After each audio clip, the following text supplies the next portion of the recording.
Collector ने महिला थाना प्रभारी सुनीता भारद्वाज को किया सैल्यूट। ग्रामीणों के मारते पत्थर के बीच परिस्थिति को था संभाला।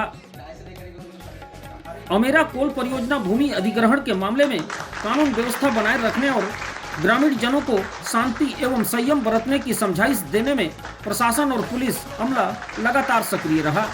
उस दौरान ग्रामीणों के पथराव के बीच अदम्य साहस, धैर्य और कर्तव्य निष्ठा का उत्कृष्ट परिचय देने वाली महिला थाना प्रभारी एसआई सुनीता भारद्वाज को मंगलवार को कलेक्ट्रेट सभा कक्ष में आयोजित कार्यक्रम में कलेक्टर विलास भोसकर एवं वरिष्ठ पुलिस अधीक्षक राजेश अग्रवाल ने सम्मानित किया। इस दौरान कलेक्टर ने एसआई को सैल्यूट किया और कहा कि आपने हमारे जिले का नाम रोशन किया है। कलेक्टर ने एसआई की सराहना करते हुए कहा कि प्रशासनिक व्यवस्था में दिशा निर्देश भले ही उच्च स्तर से दिए जाते हों, लेकिन वास्तविक क्रियान्वयन मैदान में तैनात अधिकारी ही करते हैं।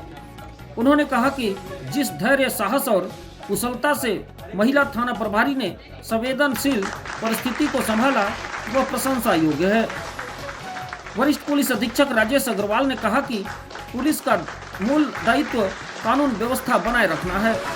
पुलिस ट्रेनिंग के दौरान जवान धैर्य और निष्ठा के साथ अपने कर्तव्य के निर्वहन की शपथ दिलाई जाती है। सम्मान प्राप्त करने के बाद सुनीता भारद्वाज ने कहा कि जब कोई अपने दायित्व को पूरी निष्ठा और ईमानदारी से निभाता है और वरिष्ठ अधिकारियों द्वारा इस तरह से उसे सराहा और सम्मानित किया जाता है, तो सभी कठिनाइयां क्षण भर में छोटी प्रतीत होती है।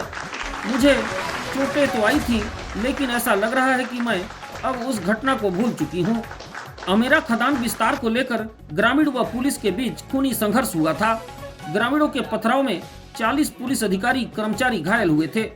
पथराव के दौरान महिला थाना प्रभारी सुनीता भारद्वाज अकेले फंस गई थी। इस दौरान ग्रामीणों ने मानवता को शर्मसार करते हुए उन पर लगातार पत्थर बरसाए। वे गिर गई थीं, फिर भी पत्थर मारते रहे। उनका सुरक्षा शील्ड भी टूट गया था, लेकिन साहस का परिचय देते हुए वे डटी रहीं। बाद में अन्य पुलिसकर्मियों ने उन्हें बचाया था। जैसे हमारे अधिकारी लोग इस प्रकार से हमको अप्रिशिएट करते हैं, वाकई में फिर हम जो है कितना भी हम चोटिल हों या फिर किसी भी गंभीर परिस्थिति में फंस गए थे उस दिन, तो हम वो सारे चीज़ों को भूल जाते हैं। आज जो मुझे कलेक्टर सर ने, हमारे एसपी सर ने, डीएम सर ने, पूरे जितने शासन प्रशासन ने मुझे आज जो इतना मान सम्मान दिया है, मेरे मीडिया के पूरे बंधुओं ने इतना मुझे मान सम्मान दिया है, तो उससे मैंने उस दिन की अब जो स्थिति थी उसको मैं अब भूल गई हूँ ऐसे लग रहा है, और भूलना ही मेरे लिए ज़्यादा उचित रहेगा। विकास भाई सभी को बहुत बहुत धन्यवाद, और मेरे एसपी सर को, कलेक्टर सर को, मेरे आईजी सर को, एडीएम सर को, सबको बहुत दिल से धन्यवाद। उन्होंने मुझे सम्मान देकर इतना अप्रिशिएट किया, उसके लिए बहुत बहुत थैंक यू।